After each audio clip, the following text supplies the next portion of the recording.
Hi, this is Coach Red Pill of the Coach and Benway podcast. The episode you're about to listen to was recorded before Tommy Robinson was arrested, so do keep that in mind as you listen to us speak. Thank you.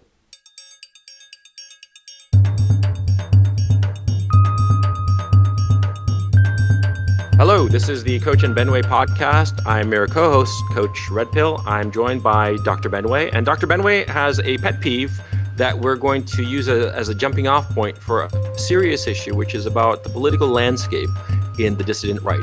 So, Dr. Benway, why don't you tell us about your pet peeve and why this person ought to be, just tossed out of a helicopter, if you will.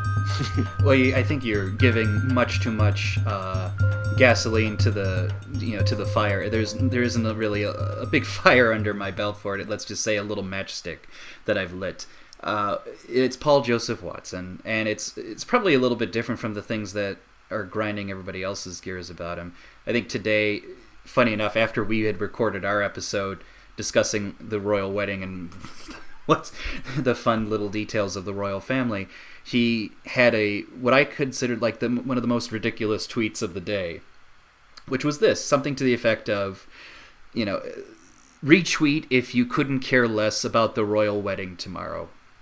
And my response, just logically, that doesn't even make sense. I mean, if I care even less than you do because I'm not even mentioning it today outside of this podcast. and I thought to myself, like, what is even the fucking point anymore, Paul Joseph? And I see in his comments that it's like, oh, I just want to get the retweets and the attention and whatnot. And I'm just thinking to myself, you are alt-light with a real emphasis on the light.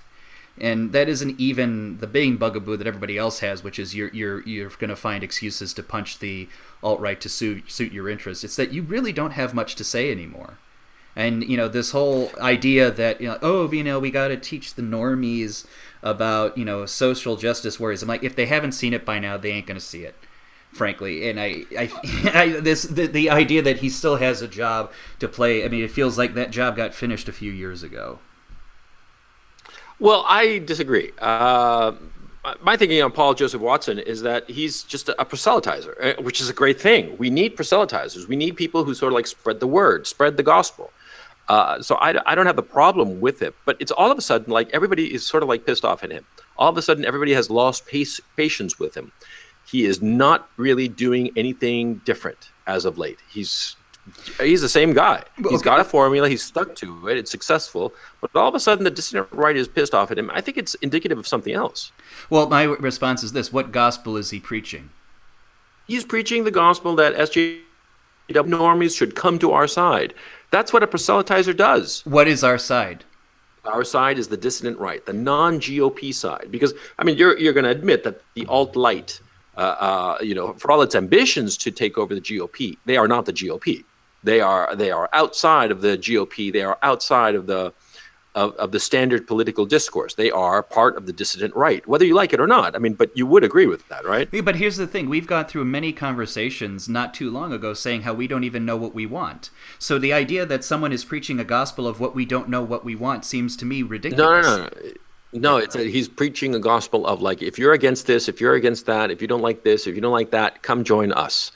Well, no, that's not gospel. That's actually my point. That's not gospel. That's just, hey, we're all collectively pissing together on the same thing. That's not a political movement. That ain't that does yes, not. Yes, it is. That's how all political movements start. You're pissed off at something, and more people are pissed off about the same thing. Then the issue becomes formulating a policy to fix the thing that you're pissed off about. And I think that we're passing into that stage of the horse race, if you will. Because look, it's been like, 3-4 years that people have been arguing about SJWs and saying that they suck and feminism are poopy heads and all the rest of it, right? The feminist fail compilations get hundreds of thousands of hits at this point, right? But that's like a first stage, is finding the thing that we're all pissed off about. And now we're moving into the second, much messier stage, which is, what are we in favor of? What are we all in favor of? And that's the big issue. That's the wave that's coming our way. And that's why people are pissed off at him, because the people, you and I, have been in this for a while now, right? And so we are bored by Paul Joseph Watson. We don't watch him because we know what he's going to say, okay?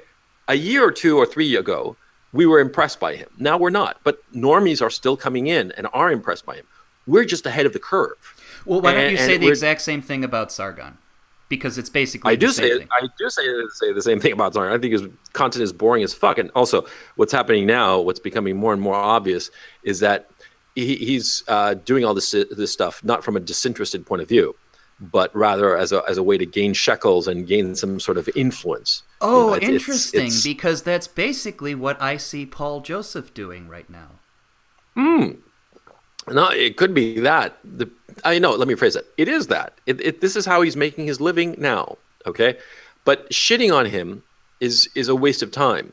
I don't shit on Sargon because it's a waste of time, because I know where he's at, and I know other people are realizing where he's at. The issue becomes, where are we going insofar as a movement? And where we're going as a movement, it seems to me, is that we have to start figuring out what we're in favor of. Well, I think that's the issue. Well, let me suggest to you that what you see as me shitting on Paul Joseph is me shitting on what Paul Joseph says. I don't think what he says is very helpful at the end of the day. I think what he says is just a little bit more edgy, conservatism, republicanism. It's not unlike the Democratic Socialists being just slightly edgy Democrats, and all they really do is get edgy people a little bit more comfortable voting Democrat. No, I understand where you're coming from, but I think that you're failing to see the more macro view of this. Because I agree, Paul Joseph Watson is boring.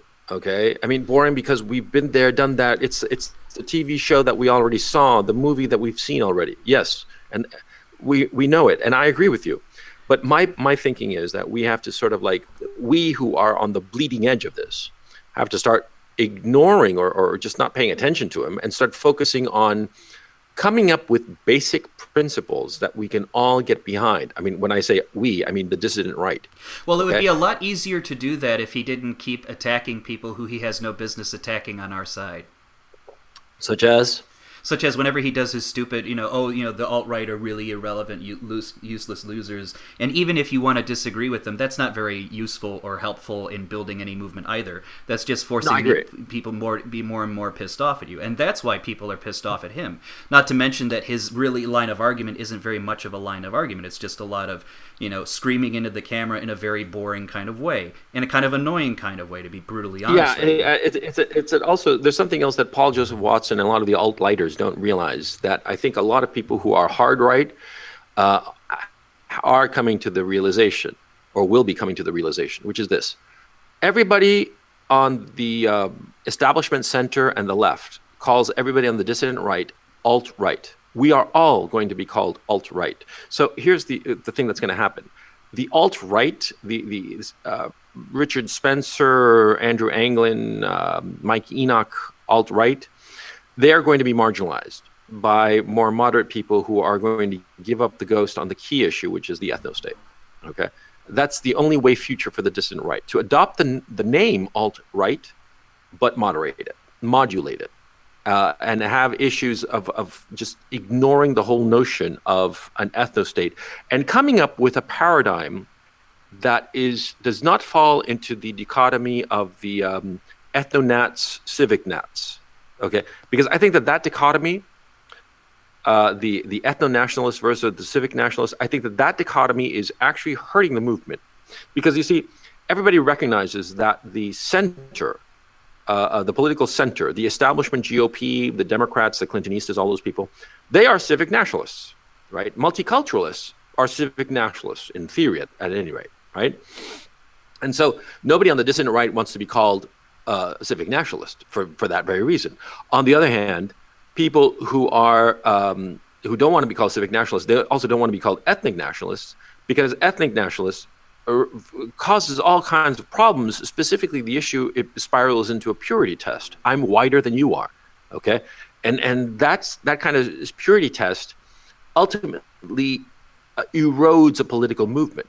So that dichotomy, ethno-nationalist, civic nationalist, has to be supplanted by a stronger narrative that does not fall on group identity and race. It has to be a different critique.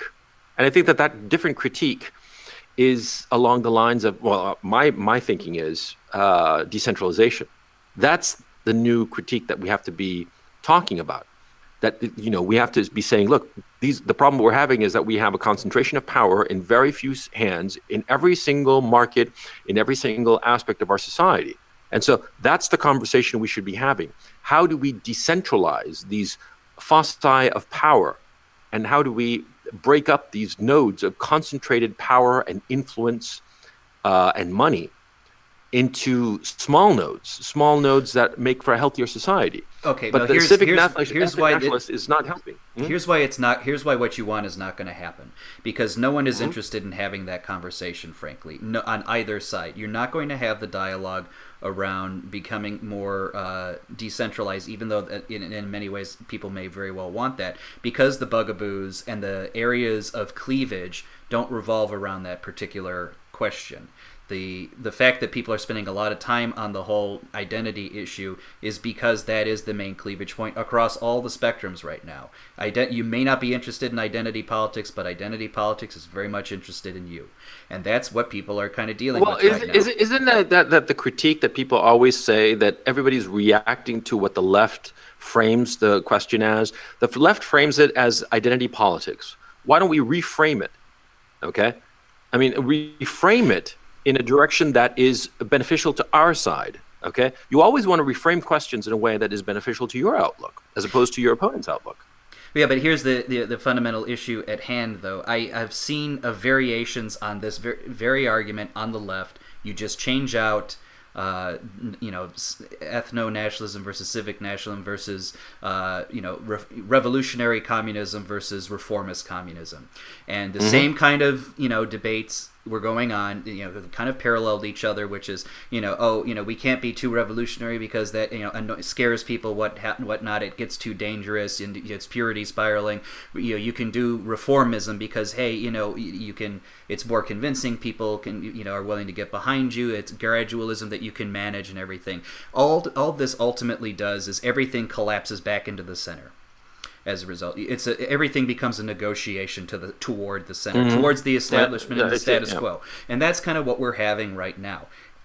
And I just don't see us really getting into that, and that's why I see Paul Joseph Watson as a manifestation of that tendency to go, basically figure out ways of making peace with the status quo.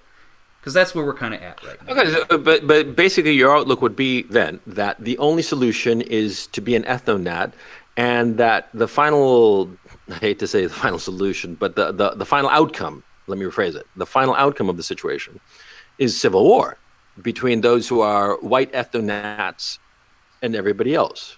Is that what you're basically saying? No, that is not what I'm saying. What I would say is this: that's the ultimate conclusion of what you're saying. No, it's not. In fact, if you wait a second, you'll actually hear what the ultimate conclusion of what I'm about to say is, which is this: the ethno-nationalists are not in a position to get what they want.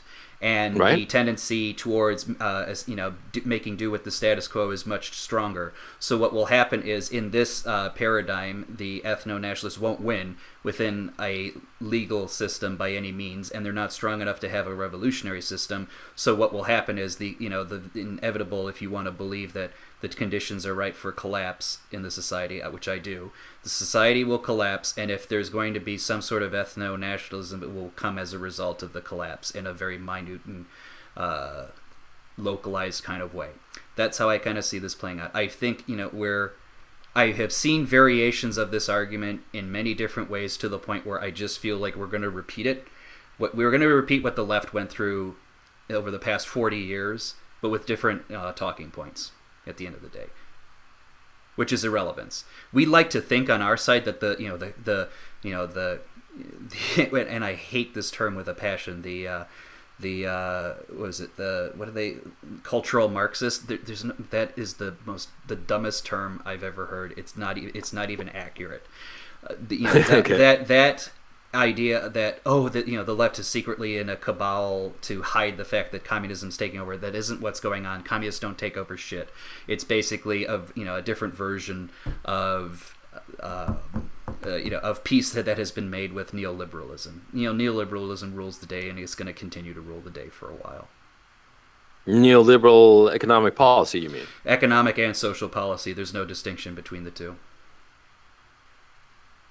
Yeah, but why? Okay, I just want to know what the fuck has happened in the last 10 years. You know, this it just the whole window, the Overton The window, inter- got the shoved over. It's because the internal contradictions of the system have become more and more manifest with its position of being under duress. Any kind of stress to the status quo system is going to reveal that it has internal contradictions within its liberal tendencies versus its authoritarian attitudes towards things, that people just realize, oh, this is fucking nuts, and they're going to try to figure out a way out of it. The problem is that the paths that are the way out of it aren't strong enough yet to really overcome any kind of status quo system. So what's going to happen is the tensions within the various sides across their various tendencies are going to be a divide and conquer situation that will basically defang any risk to the status quo until the status quo faces a gigantic crisis in which it can no longer hide the fact that the system is going is on its way out. And what do you think is going to happen with that gigantic crisis? In that gigantic crisis, it could be anything's up for grabs at a certain point. Because, okay, we are in agreement on the following issue. We both agree, and correct me whenever I'm wrong. We both agree that the neoliberal paradigm that all political parties are essentially behind, which I think is absurd and crazy. The neoliberal paradigm rules the roost, and it is clearly going to a point of collapse, because the neoliberal economic paradigm, especially insofar as it was applied to the Western democracies, meant the deindustrialization of the Western democracies and the concomitant loss of employment for huge swaths of the population, especially in the lower middle and lower classes, where there are no more manufacturing jobs, no more industrial jobs, which was necessary for them, for their ability to have a more or less decent life. And those people no longer have the prospect of decent employment. And so you have the drug problem and all the other issue, the social instability, the complete collapse of the family unit, because everybody's really, it's like a ship that's sinking. Everybody's out for themselves, and any kind of notion of a family is just, absurd, right? And this is what neoliberalism has brought us, and we are seeing this now. As this continues, as neoliberal economic policy depends on the notion of ever expanding GDP, and that has been bought and paid for via debt, because for various reasons, the central banks of the Western democracies have thought to themselves that the way to fix the economy, quote unquote, and make it more, quote unquote, productive, is just to allow everybody to take on more and more debt to give the illusion of an expanding GDP. And this has led to all kinds of weird issues like asset price inflation, educational credential inflation, where you have, it costs, between $250,000 and $500,000 to get an Ivy League education nowadays, which is absurd. Right. And all other, asset inflation, basically, and over indebtedness at every level, not just the personal level, but you have it on the federal government level, the state level, the municipal level. Everybody's over indebted. Everybody owes everybody else too much money, and there's just simply no way that debt is going to be paid. The only reason nobody's really noticing this debt crisis at this time is that interest rates are being kept artificially low. The second those interest rates break the 5% mark, which is, 5% is very low interest rates, the federal government is broke. No, actually, somebody told me that they calculated that at this time it was something like 6.35%. If the average of the debt rose to 6.35%, the federal government would be bankrupt, would not be able to pay off the debt that it owes. I mean, what you would call it, carry forward the obligation that it currently owes. It's crazy. Well, okay? let me try to even simplify this even further. Basically, the reason that we don't see, even though, yes, although the pieces you said are giving way to a potential collapse on the horizon that could be very big, an economic collapse, we're not yet, the reason you don't see any real big changes yet is because we haven't really hit the basic levels of human need yet. People aren't starving in the streets and, losing homes en masse. right now. You Right. can still escape, despite everything, and I agree, everything you see in the public sector is authoritarian, it is aggressively demanding you conform to the cathedral, but at the end of the day, you can escape to a home where you can eat and you could, isolate and shut Yeah. yourself off from it. Once For the time being. for the time being. Once that stops, that's when all bets are off. You have to look back on the historical precedent as to when revolutions happen and they don't, or when crises of monumental proportions happens when they don't.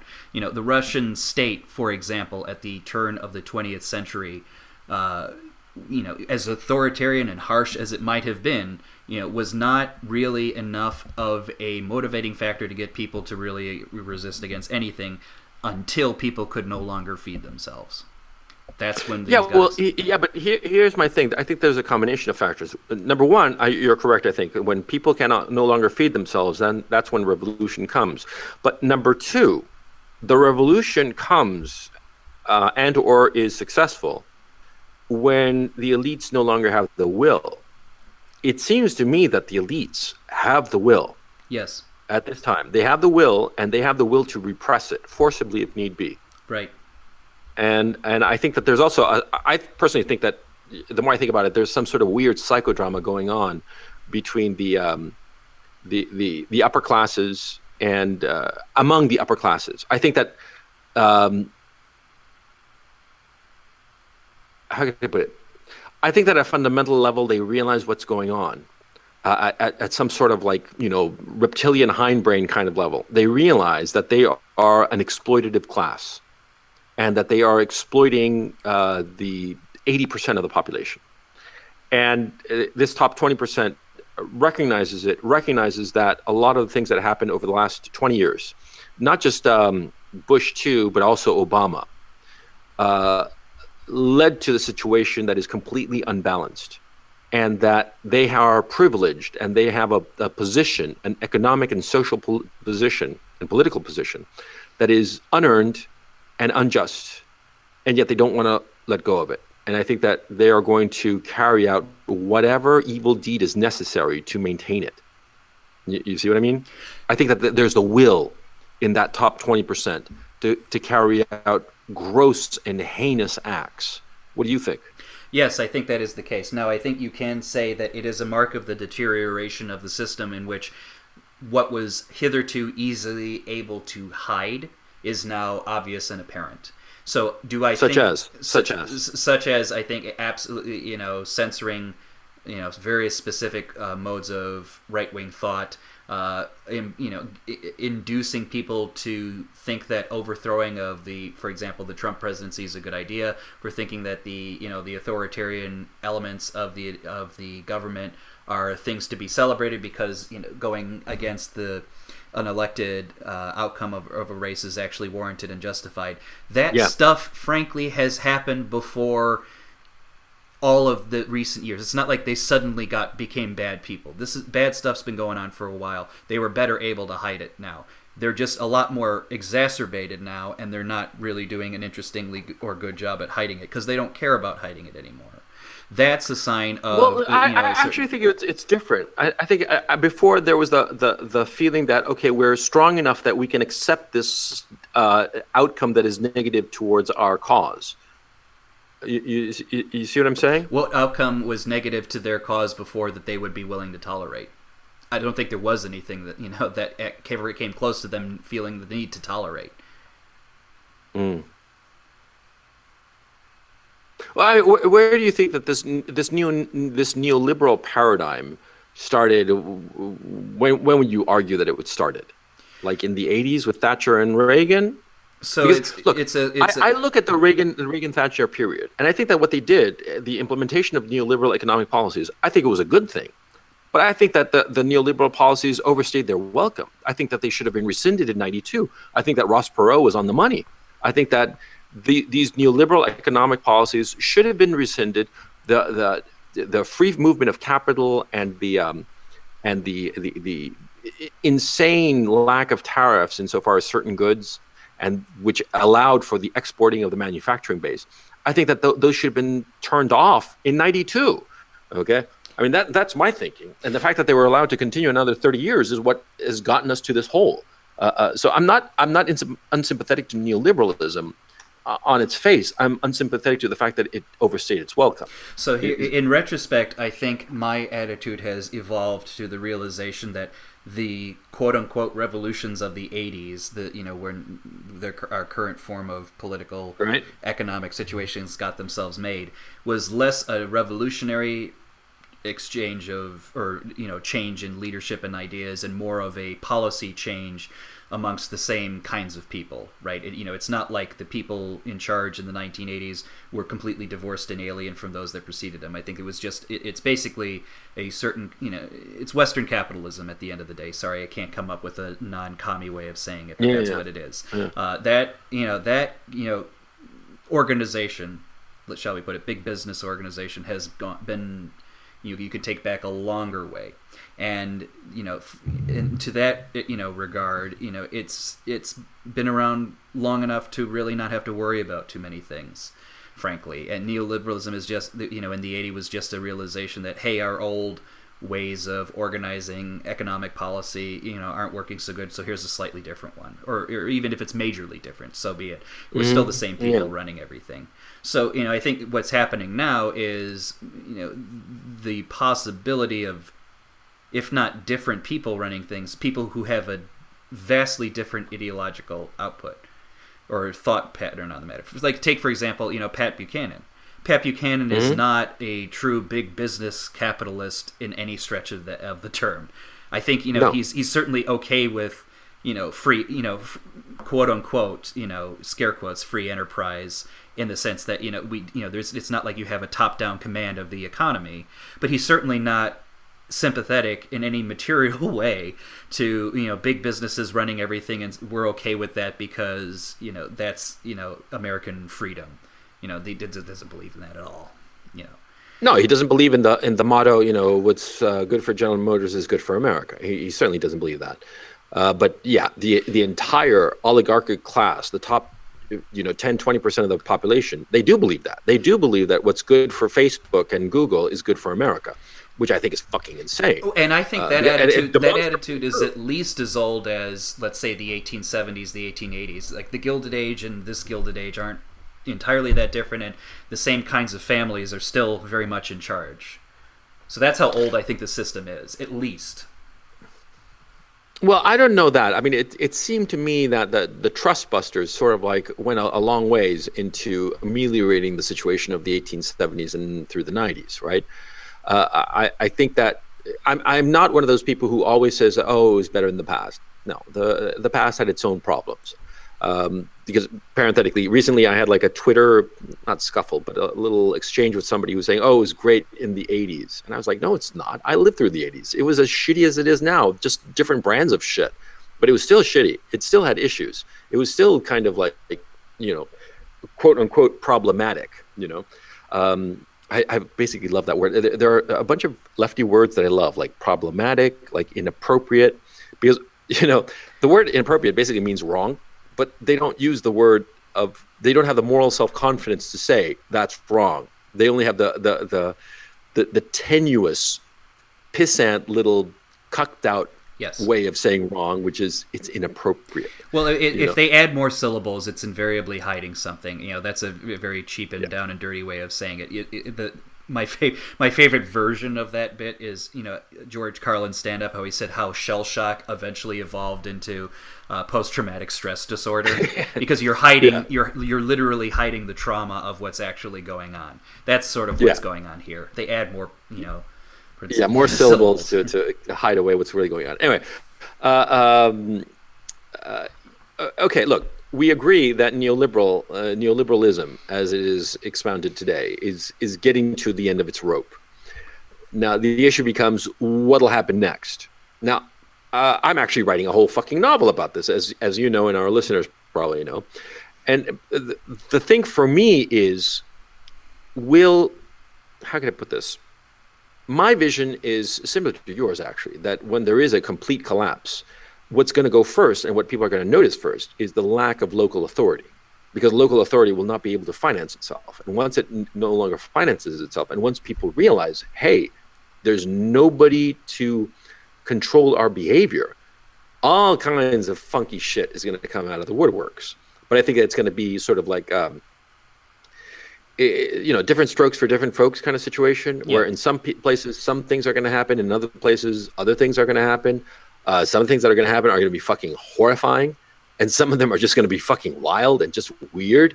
One of the things I'm realizing is that a lot of people are going to start turning to Islam. White people are going to turn to Islam, I'm thinking.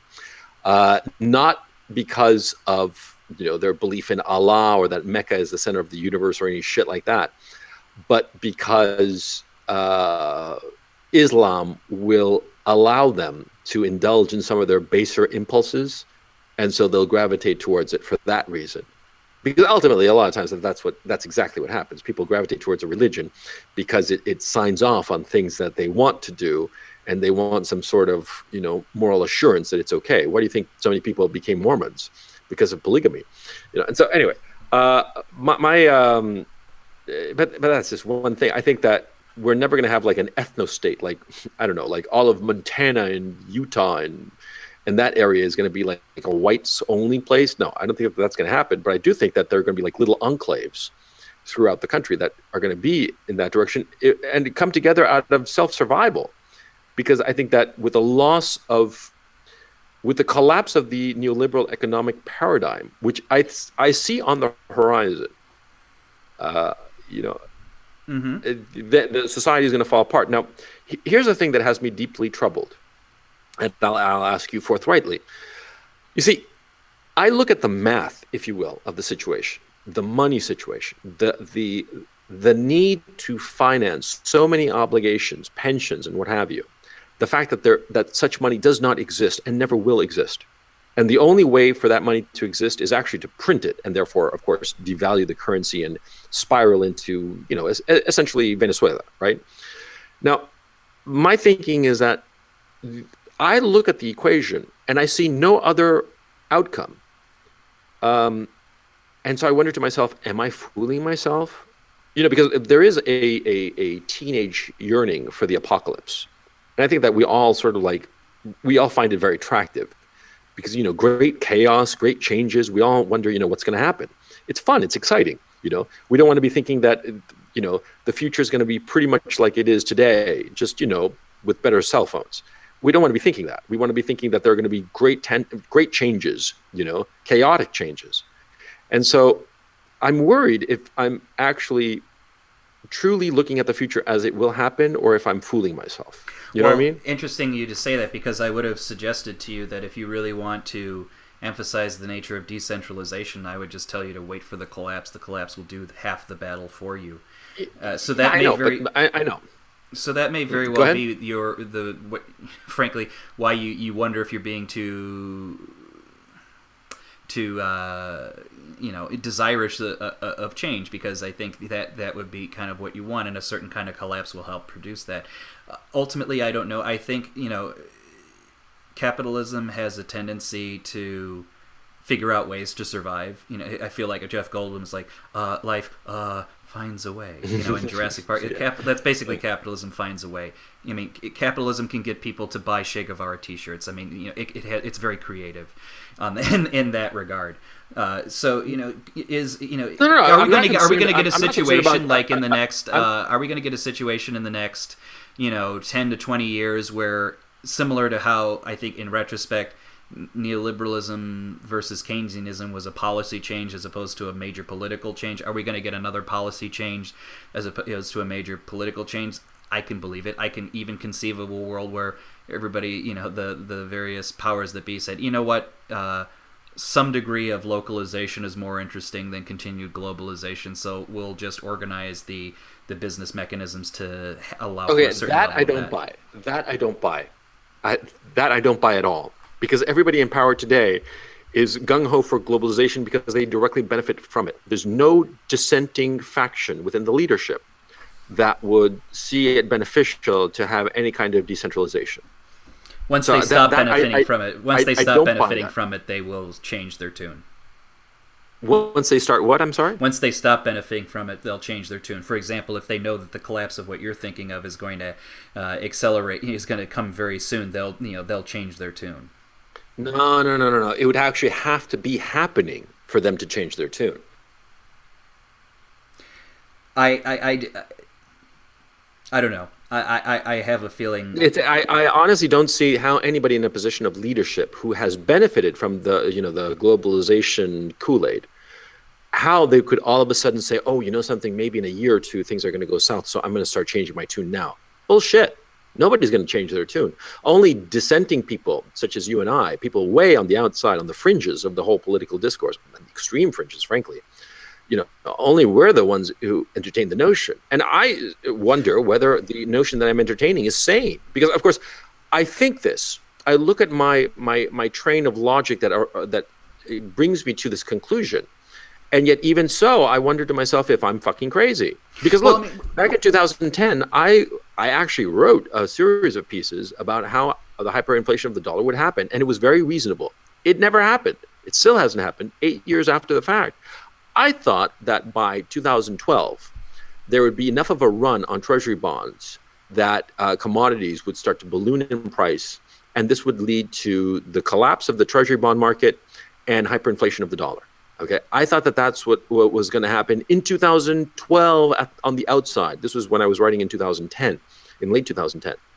And here we are, 8 years later, 6 years after my prediction, which was at the time pretty famous, and no collapse. Because the people in charge of the whole system have been able to shore it up, or I was just off my fucking rocker. You see what I mean? I have to consider the possibility that it's not that I was merely wrong, but just completely off base. And so that's why I'm asking you, do you truly see this as something that's going to happen, this collapse of the neoliberal economic paradigm?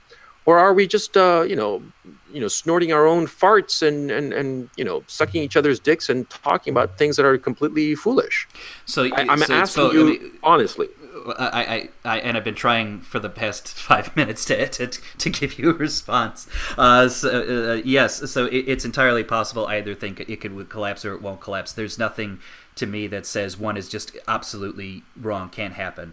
But I'm also, like I said, because you had posited that I was being a little bit foolish to think that anybody would abandon neoliberal versions of globalism. But I would suggest to you, like, well, look, how did the neoliberalism in its current form come about? It's because in the late 70s there was enough of a economic challenge and an existing tendency towards a different kind of economic system where the shift happened pretty aggressively over the course of a few years.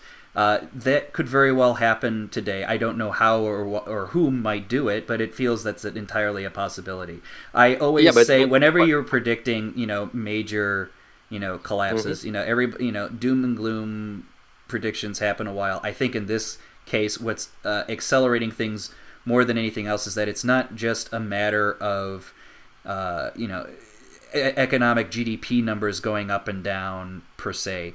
It's exacerbated by cultural and social tensions that, just make everything even more extreme.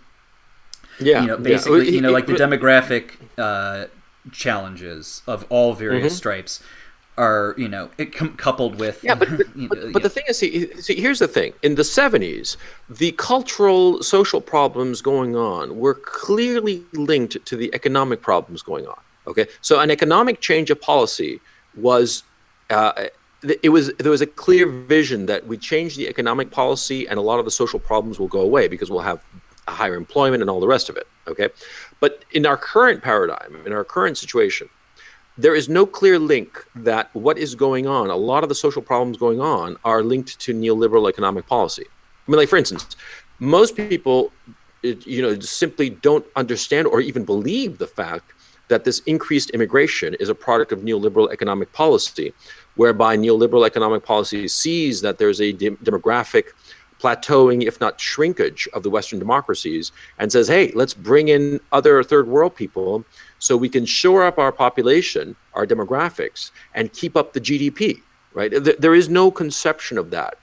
And that's frankly, most economists, serious economists, don't even see that. And they think it's completely fringe, psychotic thinking. Whereas people like you and me, we see that as an obvious thing, that's the whole purpose of the increased immigration, right? I would change it a little Across the bit. board. I would change it a little bit. I would say that rather than them not seeing the connection, I would say they would phrase it as not being a problem. In other words, they have accepted the fact that all differences between people are immaterial at the end of the day. In other words, you're just cogs that I can replace no matter what, and they frankly don't care that that all of that is tied to stresses on the system. So that's why they say, oh, it's the fringe attitudes, this, that, and the other. All they're responding to is the fringe attitudes, saying that the differences in humans create a problem here. And I think part of the reason it feels more extreme now than in the 70s, even though there were obvious social tensions in the 60s and 70s, but it was never tensions along the lines of a completely different group of people are going to come in and take charge of the situation. It was more like people within the party games, as it were, are squabbling amongst themselves. This is like no, there's like a whole new gentleman in the game who's going to take over from you at situation. That's why things are feeling more ominous now to me. So just to bottom line you on this issue, you do believe that given the current macroeconomic paradigm, a financial economic collapse is inevitable along the lines that I've discussed. Over indebtedness and being unable to meet the debt obligation, which will cause a domino effect throughout the Western economies. I mean, you pretty much agree with that. Am I correct to say that? But I would say that the argument is believable. Oh, that's different. You don't think that it's inevitable? I would say the argument that it is inevitable is believable, but what I'm simply saying is at the end of the day, I don't know. I can be convinced of it, but I don't know. You don't think that it's an argument that's like tinfoil hat brigade. It's not a tinfoil hat. It's not a tinfoil hat argument. No. I mean, if you had to put odds on it, you'd say, you'd say somewhere between 30 and 70% likely. You'd say that it's a justifiable concern, and to dismiss it would actually be foolish, as opposed to entertaining it would be foolish. Is that an accurate? I would phrase it this way. I wouldn't dismiss it. It's a 50-50 right now, at the very least. Yeah. I mean, anywhere between 30 and 70% likelihood. Yeah. Because I look at the numbers, at the debt numbers. And the only thing that is saving the federal government, let alone the state governments, because the state governments, a lot of them are going bankrupt. I mean, well, your neck of the woods, Chicago and Illinois, they're going down the tubes, and they're starting to suggest all kinds of ideas that you and I discussed privately about the whole issue of crazy. Or did we talk about it in a podcast? We talked about it in a podcast. Yeah, the crazy ass 1% on property tax. Jesus fucking Christ! Yeah, that's crazy. Crazy because of the amount of taxes that people in Illinois already have. You told me that you'd figured it out, that between this, that, the other, it was basically 50% of your income was being taxed. If you take every single kind of tax I could encounter, from property tax through income tax at the federal and state level to sales tax, every last conceivable thing, it's about 50%. More than 50 or it's just about 50? About 50, so maybe a little shy of 50. Okay. Well, I wonder about that if you add on the sales tax. What's the sales tax in Illinois, by the way? Averages around 10%. It 10%? It varies by municipality. Jesus Christ. Yeah, well, and Illinois is in deep financial shit, right? Yes. Yeah, to put it mildly. Yeah. So they're basically essentially taxing 50%. Well, that's also including federal taxes. Okay, but bottom line, the state is getting roughly what, 20%, 25% of your gross revenue, right? And the other 25% roughly is going to federal, right? That's a fair enough split, yeah. Yeah, 25% of private income, and they still can't get their shit organized. Okay, now that is fucking terrifying. So the idea that just a few percentage points of interest rates would cripple all of the municipalities and the states and even the federal government, just a few percentage points of interest would just wreck the entire global neoliberal paradigm of debt. It's a reasonable idea.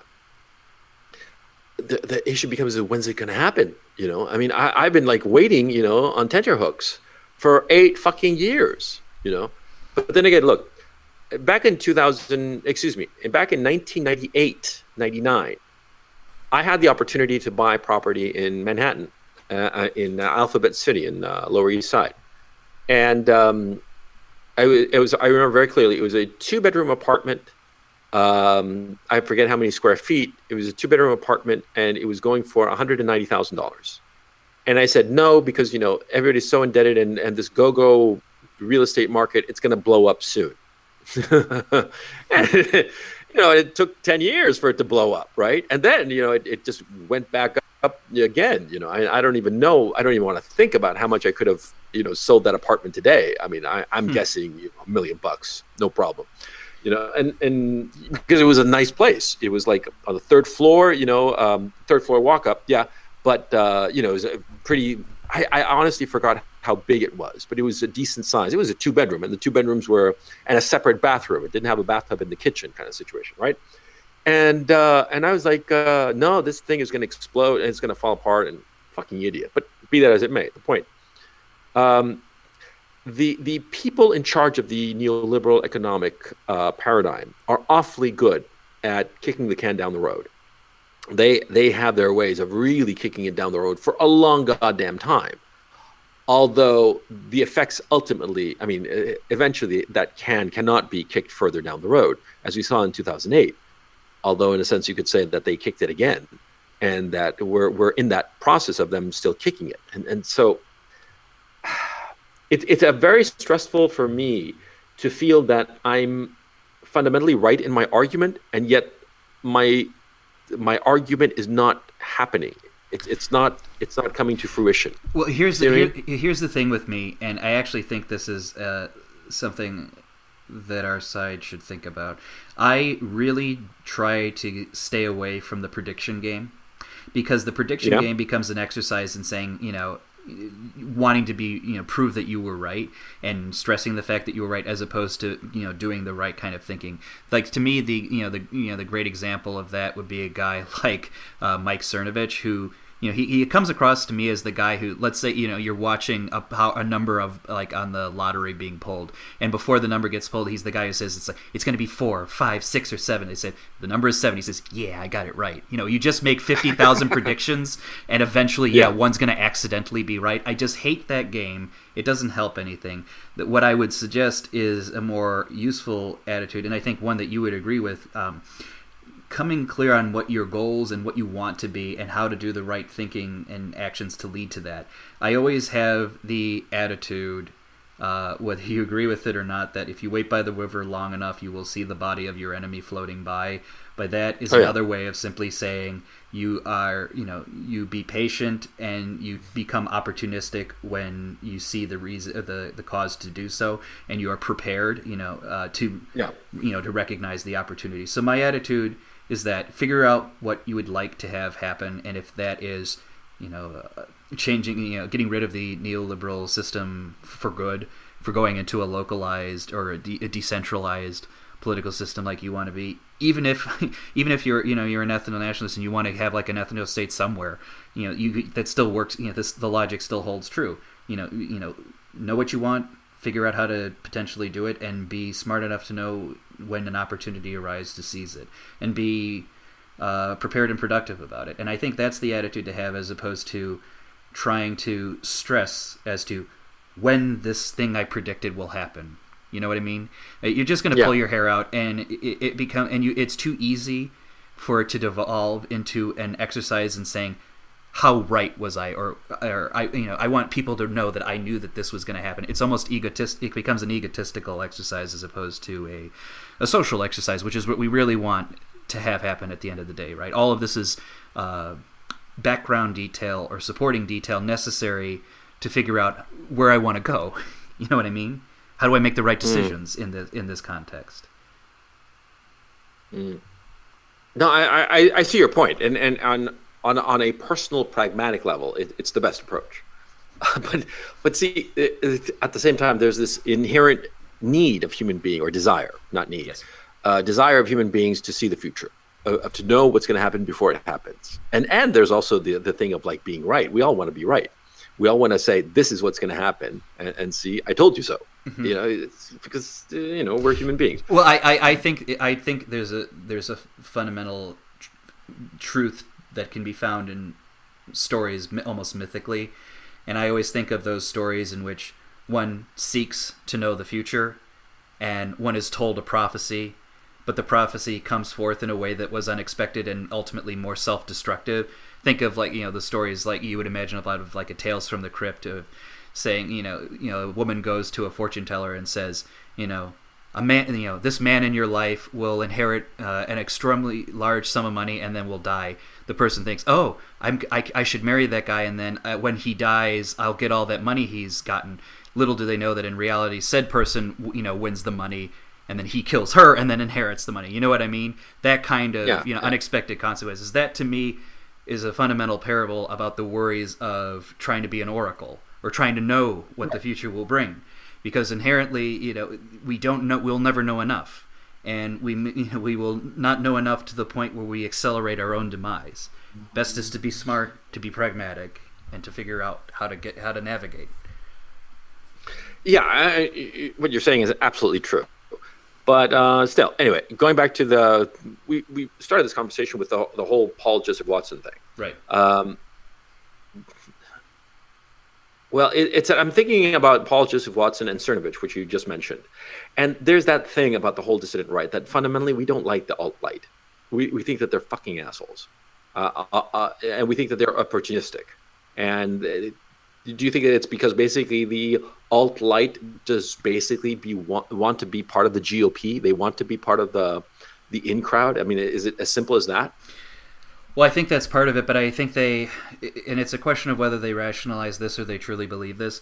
I think they have convinced themselves of a strategy which is meek and mild, and having a broader tent means more success than being more specific, a harder pill to swallow, but perhaps being more, and I hate to have the double meaning of this, more right or more accurate, and something that they could actually use to kind of have a better future. I feel at the end of the day they've convinced themselves that it's harder for them to make an argument that is truly racially motivated or truly anti democratic / within the bounds of the economic and political system that exists, and they feel like if they have their moderated view of criticism from within, they'll have more success. At the end of the day, this is a variation on, like I said, from the old days of the left wing when the reformer revolution. It's very clear who went on what side, and the reform guys didn't really get the path to the great social paradise that they wanted. And the revolutionaries didn't either, unfortunately, or fortunately for that, depending on your point of view. So, I think we're kind of in that same spot. I think they really do believe what they believe, and I just think that what they believe is really either very modest for what they're looking for, or, what they truly believe is that, success means that when a lot of people follow and like me, it's psychological to them. It feels like a game to them, more so than I think on the dissident right, where it feels like and I don't want to paint in broad strokes because I could see exceptions to this already, it feels more life and death to a lot of the people on the right, or at least they believe it to be, whereas I just feel like, Cernovich is, half of it is an ego trip. I'll be fair to Cernovich, he actually does fairly regularly get interesting news stories, and he actually does get people to kind of move the needle in certain areas, but I think his goals are much more modest. Yeah, I agree that I think ultimately Cernovich just wants to be part of the establishment crowd. He wants to have like traditional political influence, and he figures that this is the best way to do it. And he's not throwing bombs anymore like he used to back in the day when he had come out of the pickup artist community. Insofar as the dissident right, I think that Cernovich is the one who's gone the farthest in terms of joining the establishment paradigm. Sometimes it bothers me about it. It bothers me that he's doing this. On the other hand, I think that it's a smart move for him. And sometimes I think he has legitimate, success. Like when he started breaking info about, internal stuff within like the National Security Council and all of this other things. That was like legit shit that actually made a difference in trying to figure out how to get better people in or people out of the Trump White House who weren't doing his core supporters any good. But it's still, at the end of the day, it's a very simple, modest ask. And I agree with you completely. I think his goal is he wants the GOP to, quote, be winners. And in his mind, being winners is more like him. And honestly, that in and of itself isn't a terrible, thing for someone to want to be. It's just, I just think compared to what we want, it's very modest and probably not leading to where we want to lead. Yeah.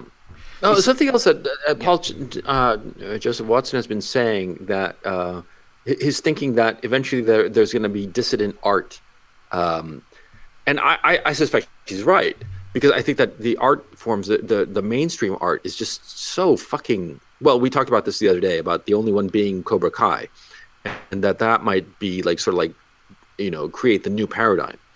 But I agree with him. Actually, I think that's the one thing he says that is actually very smart, which is that there does need to be our own culture above and beyond just sitting around each other talking. And here's the thing, I've been very hard on the alt-right. I'll be hard on the alt-right right now, which is, I'll give the alt-right this. They actually have a program that they're working on. We don't, a lot of people on our side don't have a fucking program whatsoever. I think they think bitching at each other is a program.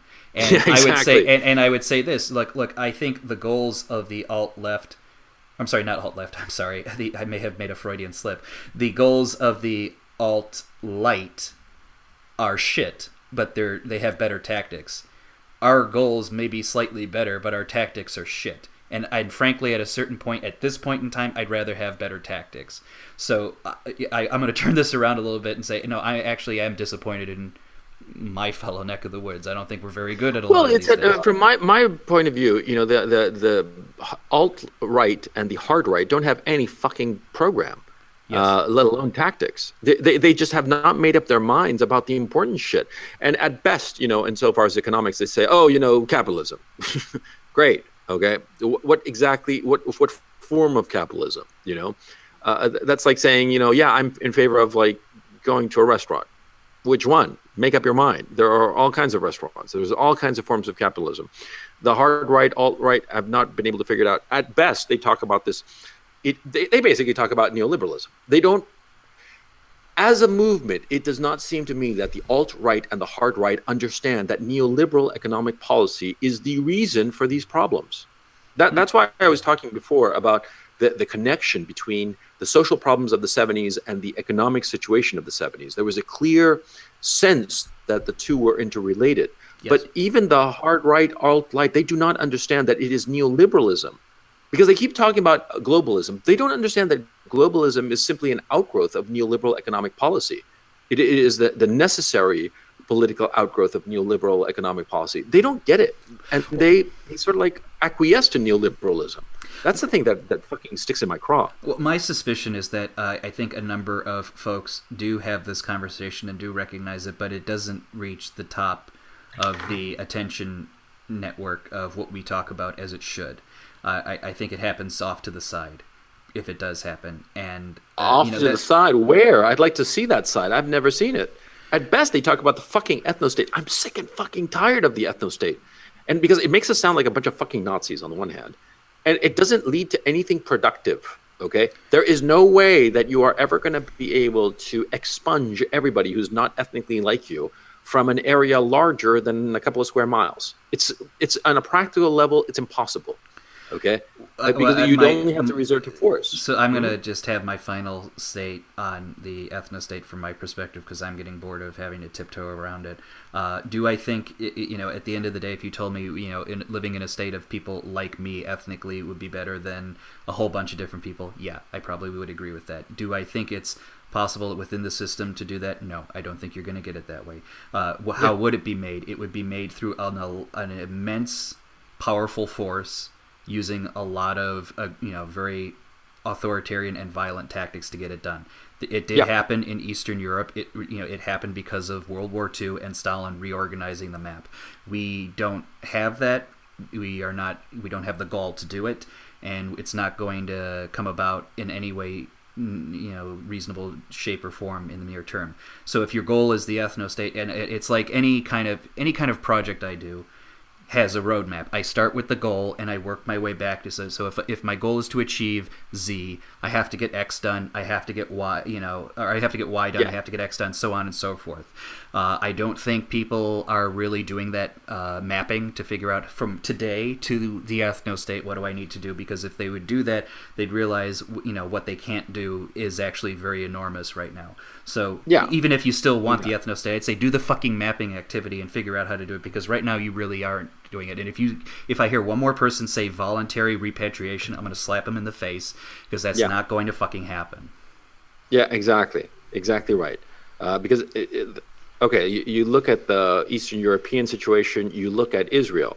Those are examples of forced repatriation, of ethnic cleansing. How much violence was necessary to achieve those two states? And in the Israeli case, it's not even done yet. Okay, they're still trying to expunge all the Arabs and Palestinians out of Israel, and that's their goal. Let's not mince words about it. That's their goal, and they have played their cards in such a way that nobody's giving them shit about it. But that's their ultimate goal, or they're giving them minor shit.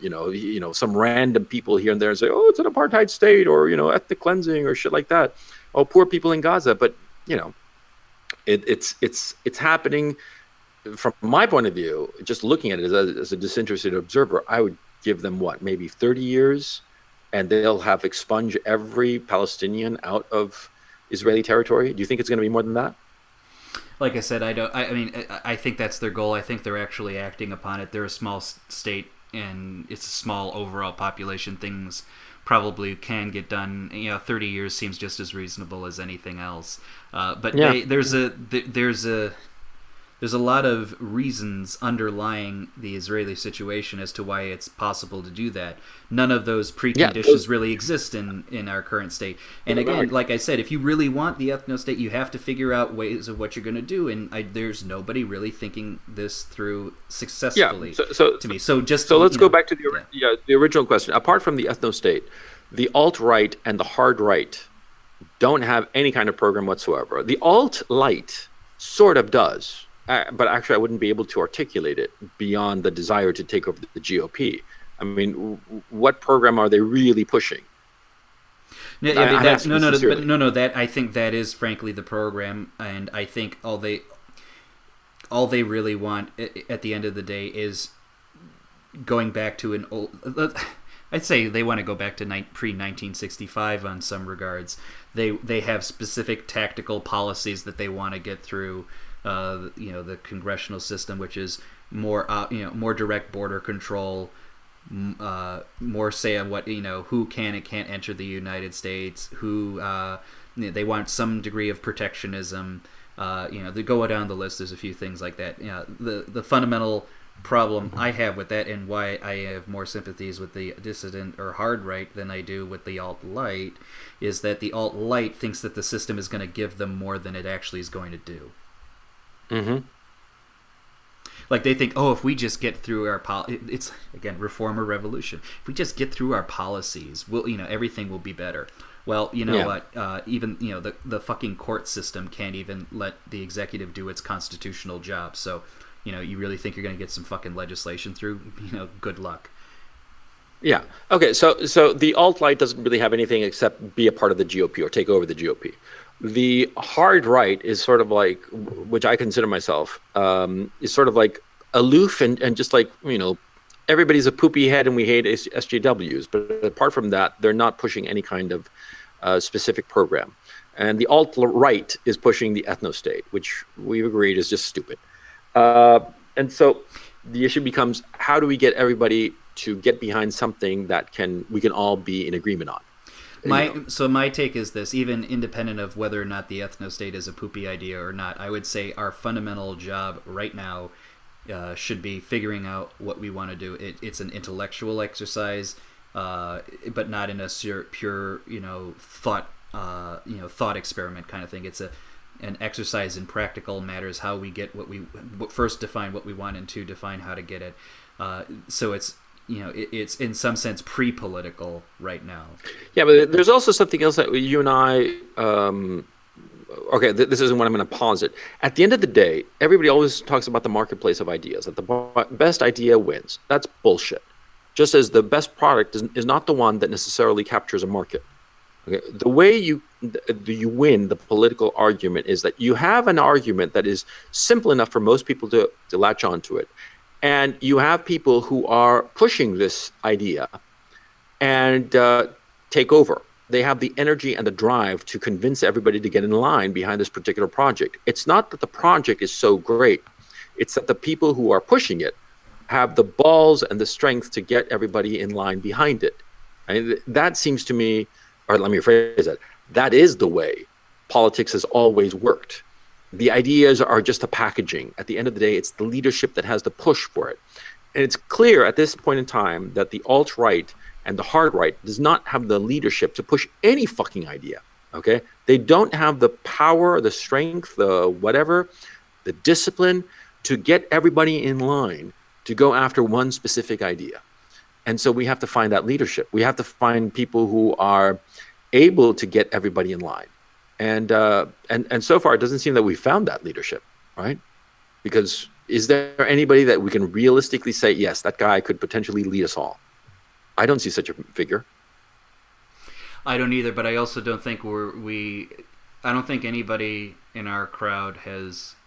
This is going to sound horrible to say, but I think it's true. No one's had the Jesus moment yet. No one's gone out into the desert to figure out what exactly is going on here and come back with the conviction of knowing what to do and compelling people to do it. That needs to happen on some level, and I don't think we're there yet. You mean like a Jesus figure who goes out into the desert, comes back, or a Moses moment really, comes back with the Ten Commandments and says, this is what we have to follow, and puts the things in the fucking Ark of the Covenant, and everybody just gets behind it and caravans forward. Is that what you're saying? That'd be a good metaphor, yeah. Yeah. I pretty much agree. Ultimately, it doesn't matter what's written on the goddamn tablets. What we need is, somebody who's holding up the tablets and screaming at everybody, and everybody's like, okay, we'll follow you. We don't have that. I actually, who I think could possibly be that person? You're going to think I'm insane. Candace Owens. She seems to be somebody with a ruthlessness to do that. To be the person that, we're going to go in this direction. You know what I mean? If she wasn't, in my mind, a moral failure for doing her doxing attitudes, then yeah, I could be convinced of that. But I do think you're kind of crazy for picking her. Who else? I get where it's coming from. No one. The answer is no one. Because she certainly has balls. Okay. I mean, yeah, I agree. She was setting up a doxing a server where she was going to make a shit ton of money by selling people's information.